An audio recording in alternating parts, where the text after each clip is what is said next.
Yeah. Let's go. Turn that shit off. Yeah. I'll kick you. Yeah. I'll kick you. I'll kick you. I'll kick you. I'll kick you shit like Karate Kid. I'm balling like Mikey, I've been that kid. I'm getting this money and making sick. I promise my mama will all be rich. All right, let's get into it. Episode 2 of the Deseret MMA Podcast. I am your host, Garrett Kimball, and I am accompanied by my partner, Kobe Mooney. What's up? Sunday, post-UFC 279. This is a good one. It was a good weekend. It was a good weekend. It was a fun Saturday. We had a couple of the boys over to watch the fights yesterday. We missed out on Papa Ned. Give Trey a shout out. We needed him. Before we get started here, we noticed the feedback about how rock hard Bob's nipples were in the background and that it was distracting to people, so we put a shirt on him because those nipples could have pierced glass. He's all iced up now. He's looking sharp. He's looking spiffy. He is. It was a good fight card. KOs, a lot of decisions too. It was a big card. Started at 4 here local. Lots of drama with this fight. There was catchweights all over this card. 1, 2, 3, 4. 4 catchweights. 3 of them being on the main card. It's kind of a shit show. It was. I joined the press conference like I do every single Thursday. And I was on the live waiting for it to start, and then it just wasn't starting. And then they brought out Kevin Holland and D-Rod, and they talked, and then poor Li Jingliang, so excited for the press conference. He had his nice suit on. He's been taking English classes for this press conference. About cried when he found out. Yeah, it was a sad one. But they switched. I guess we get into the drama of it all. When we covered this card last week, it's not the same card that fought yesterday. No, not at all. They ended up taking. So there was some backstage stuff going on at the press conference with Kevin Holland and Khamzat Chimaev, and then again with Nate Diaz and Khamzat Chimaev. And Nate Diaz rolled in there with a big pack. Yeah, like 50 people or more. And then Khamzat rolled in there with like 20-something people. Yeah. And it started off with I heard that Chimaev walked up and front kicked Kevin Holland in the chest. And that's kind of how that started. I've only seen one clip I haven't seen of that even scuffle. I've only just seen one clip of all of it. And within the embedded cameras, I've seen people say that with all these cameras, why is there no footage of this? Like when the Conor McGregor stuff went down, when he threw the dolly through the bus window, there's cameras all over there. Mm-hmm. Yeah, you'd think there'd be more footage than there is. But so I guess they got into it. I know Li Jingliang was there backstage, and he was like trying to break everything up and try to calm it down. They were going to do everyone in just pairs at the press conference, and then after Kevin Holland, D-Rod, something else went down back there. I know there was water bottles being thrown. And they just canceled the entire press conference. And then from what the UFC's kind of put out is that Khamzat called the doctor early Friday morning and was sick, and the doctor said that he was too sick to continue cutting weight. And so I don't know how all the cards fell together. I think there was some inside information. I don't know. But so Nate Diaz makes weight at 170, and then Tony Ferguson does as well. And then they tell Chimaev he can't cut weight, and they end up switching all 3 of those, the main event, the co-main, and the third fights, opponents completely up. They ended up moving D-Rod, Daniel Rodriguez, to fight to fight Li Jingliang at a catch weight of 180, which is 10 pounds heavier than what he was going to fight at. And then Kevin Holland was supposed to fight at welterweight, and he ended up not having to cut weight in at 179 at a catch weight of 180. And then Tony and Nate made weight and fought at welterweight for the main event.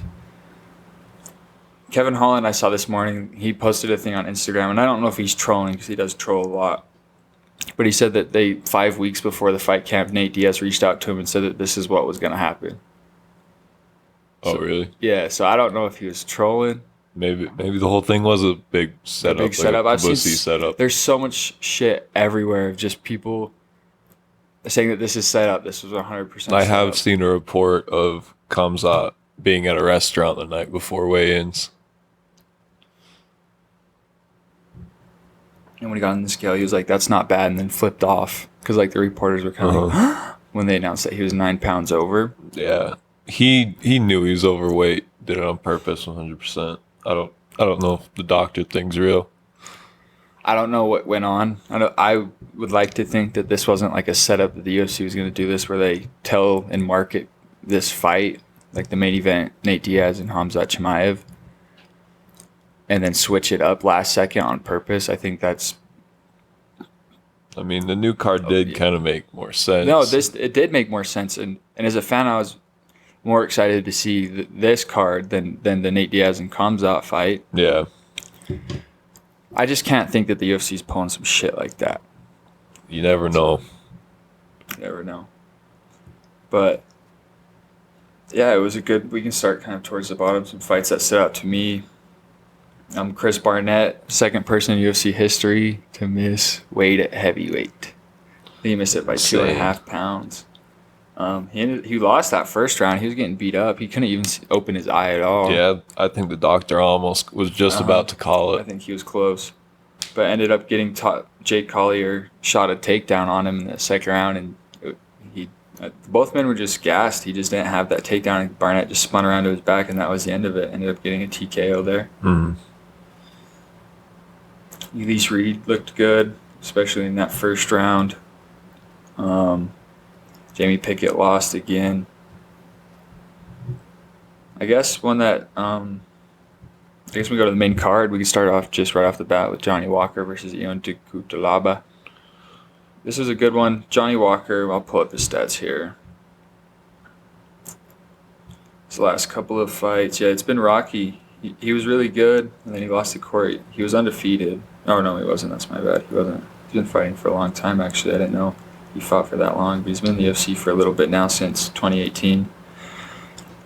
He's fought a lot of good guys. Thiago Santos, Jamal Hill knocked him out in his last fight. But Jamal Hill's the real deal. I mean, he's fighting killers. This light heavyweight division's it's starting to get really good again. He ended up getting the submission. With a rear naked choke. Those foot stomps, toe stomps that Kutalaba was throwing were nasty. And then one of us said something about him. Then right after that, Johnny Walker just picks him up and slams him on his face. Yeah. That was a good one. And then it goes into the Irene Aldana versus Macy Chiasson. This one was a good one. Yeah, this was a good fight. I had it 1-1 going into the third round, and then Macy was kind of getting top control, and then Aldana was on her back, and Aldana throws an up kick to the liver and just completely dropped Chiasson. First ever TKO with a up kick to the liver. To the body, yeah. It's the first ever. That was a pretty good fight. Yeah, that was a good fight. And then we move on to one of the catchweights here. Li Jingliang versus Daniel Rodriguez. D-Rod. I thought Li Jingliang won, but it was so close of a fight. I mean, there was only 78 strikes to 89 strikes. And D-Rod did land more strikes. More to the head for sure. Most of Li Jingliang's strikes were leg kicks. No boys had control. Or I guess Jingliang had 2 seconds with one takedown, but obviously D-Rod got back up. Yeah, that was a good one. 28-29, 28-29, 29-28. We move on to the co-main event. My boy Kevin Holland versus Khamzat Chimaev. I gotta take a drink before this one.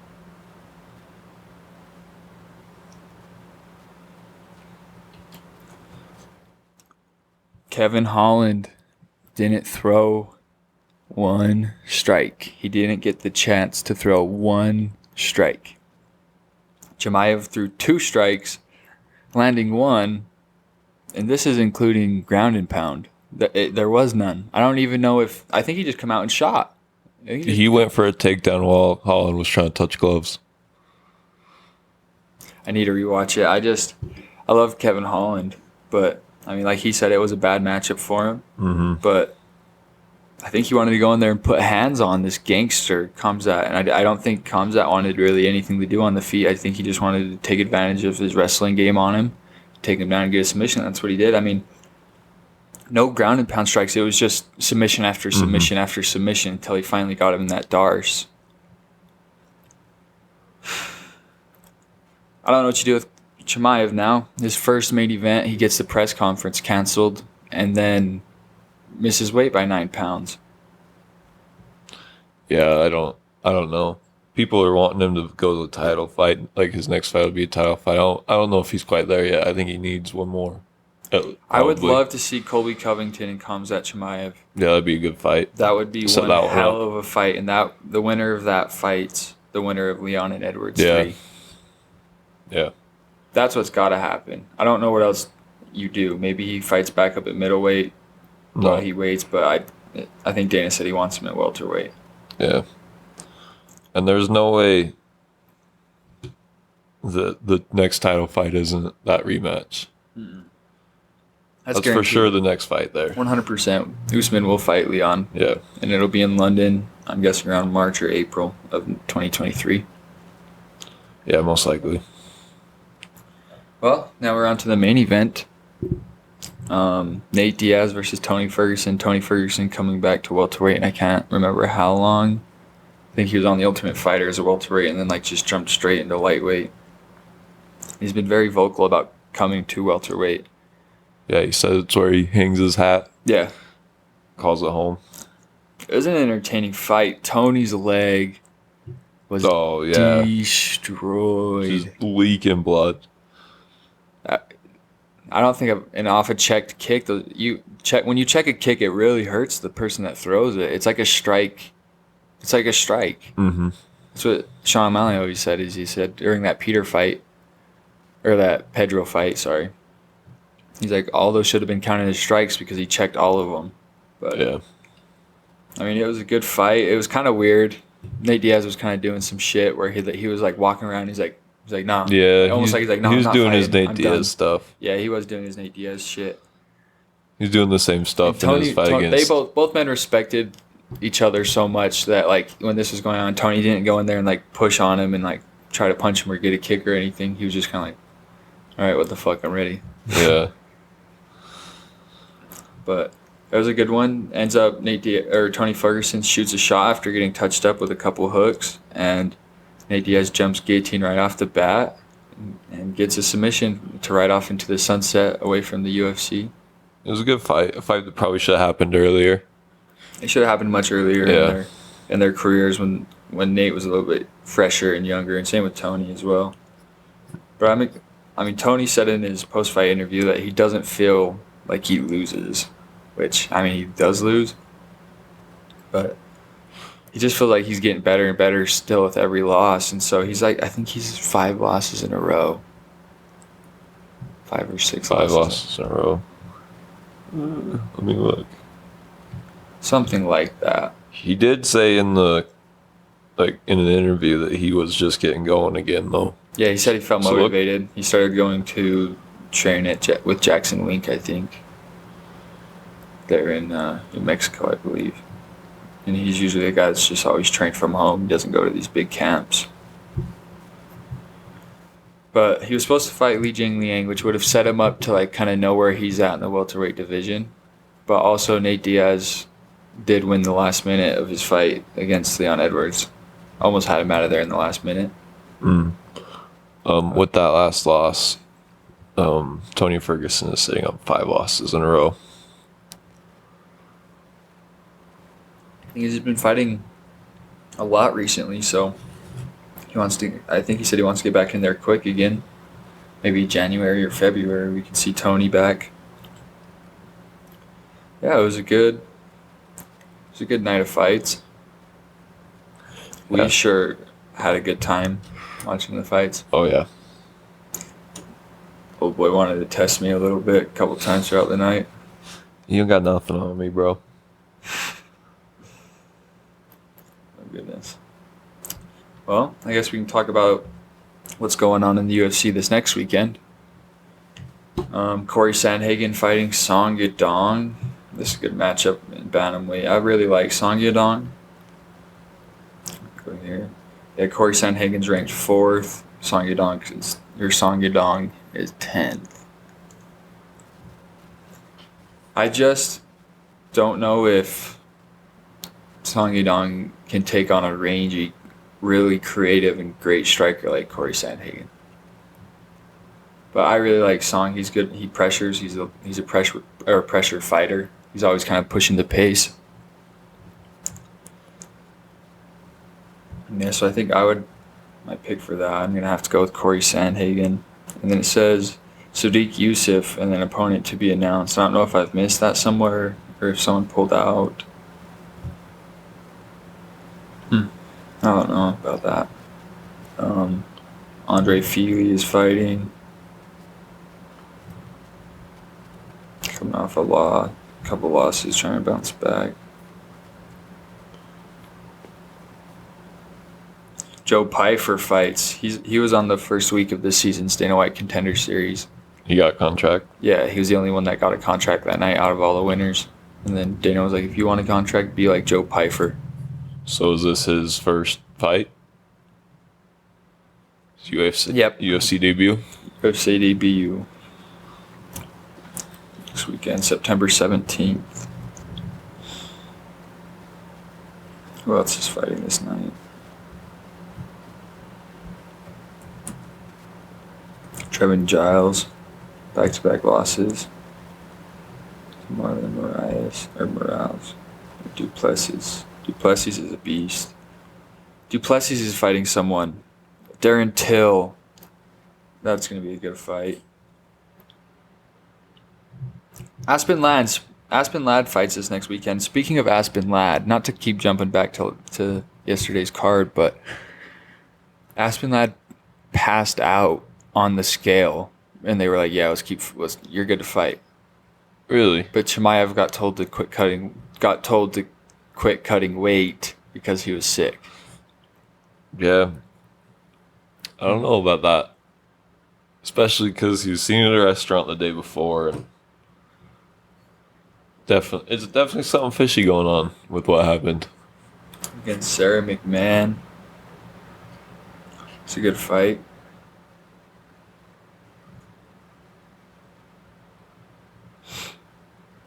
Jillian Robertson fights.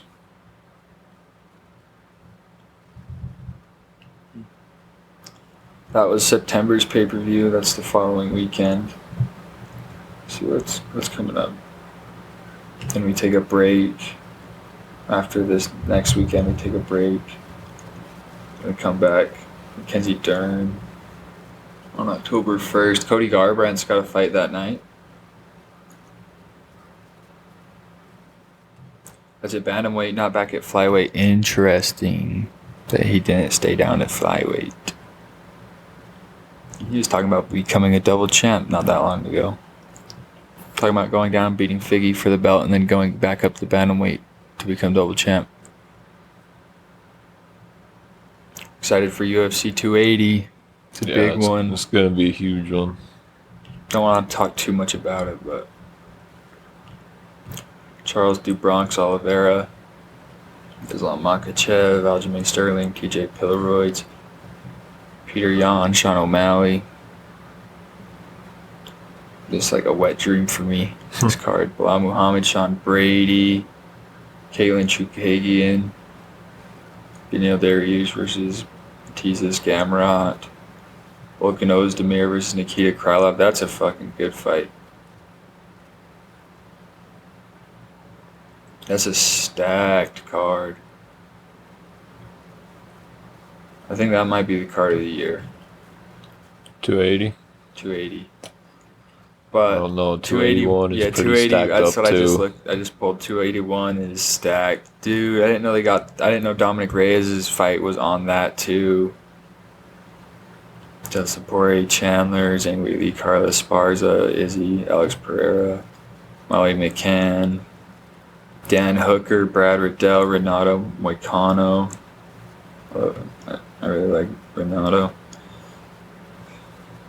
Matt Favola, and Carlos Ulberg. I don't know. I think that's a hell of a card too. 2 title fights on that card. 2 title fights on that card.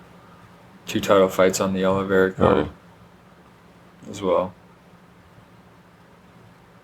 I don't know, we'll have to talk about that more when the time comes. What about the Jake Paul versus Anderson Silva in October, bro? The thing about this fight, or boxing match, is that Anderson Silva is one of the greatest, if not the greatest, fighter of all time in mixed martial arts. He's come to boxing, and I think he's undefeated in boxing. I could be wrong, but I think he is undefeated. But if Jake beats him, this is supposed to be the one that's like, all right, I'm the real deal. I'm actually good, right? But then there's already the built-in, well, I don't know. Look up how old Andeson Silva is. He's pretty old. He's getting up there. I don't want to say he's old.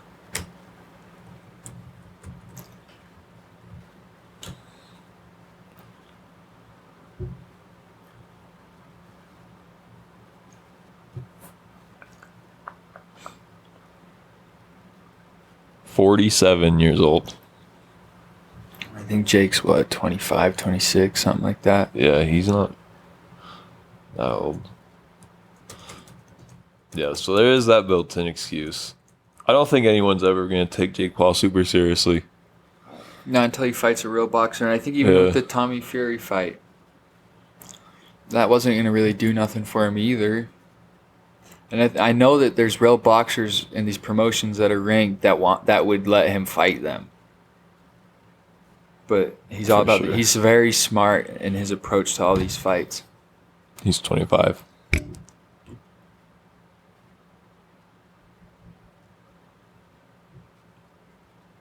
And allegedly, there's going to be a Nate Diaz Jake Paul fight.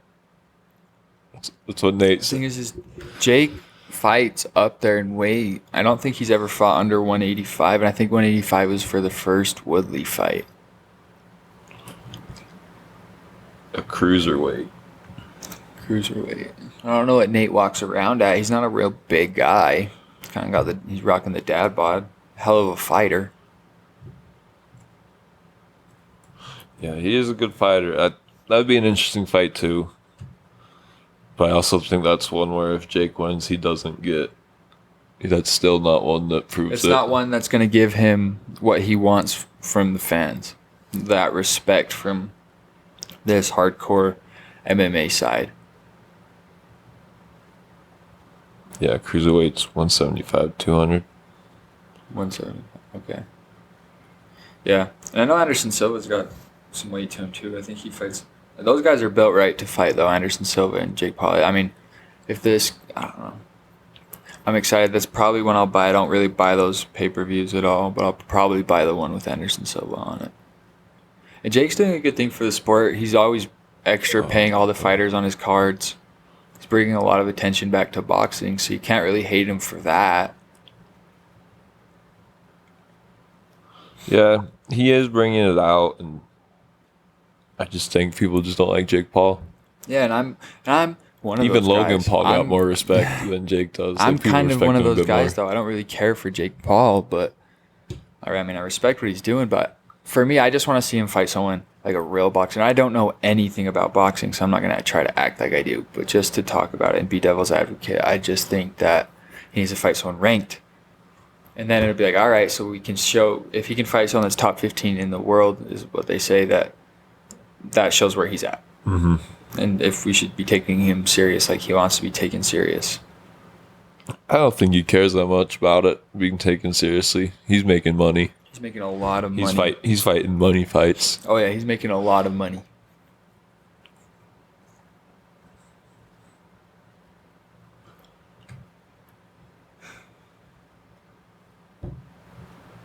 What was your favorite fight yesterday? Favorite fight? You know, probably Aldana Chiasson Aldana? fight. Yeah, that fight was good. One I probably enjoyed watching the most. I mean, I always love to watch Kevin Holland fight, but that fight really wasn't a fight. You love to watch him get wrestled. It was probably Beat the up on. Johnny Walker fight. It was good to see him bounce back. I Yeah. like Johnny Walker It's too. about Johnny Walker getting kicked out on the street and still has his gloves on. I don't know if that's real or not. I almost feel like he was just out there doing that. I don't know That's if what it I was kinda for thought, too. publicity Yeah. or what, but Like they probably rushed him That's what away, Dana and White then joked he about it when they he went asked him. overboard and went up like, yeah.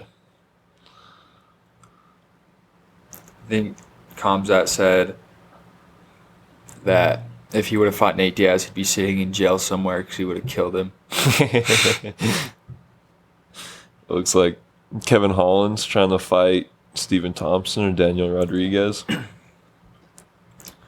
I like Wonder Boy, and I don't know who would win that matchup with Kevin Holland. It'd be karate versus kung fu.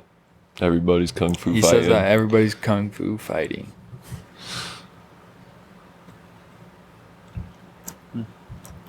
Well,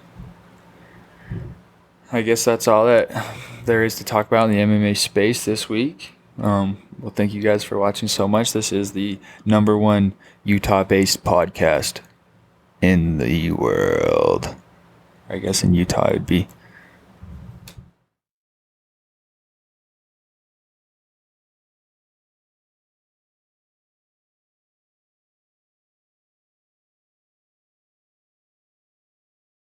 Pretty out of it. Thank y'all for watching. That's going in. That's cool with that. Don't forget to Talking about like. the money, had to want my songs cause being broken funny. Now I get these summers when I smile gets sunny. Bitch, I ruin dogs, you a pussy with some pussy get shit like Karate Kid. I'm balling like my G up in that kid. I'm getting this money and make them sick. I promise my mama will all be rich. Stay down for my fam, no I'll never switch. My bills always blue so I call them sick. The struggle for years but I never bitch. My fire keep burning, I'm always lit. That's what I shit up, man.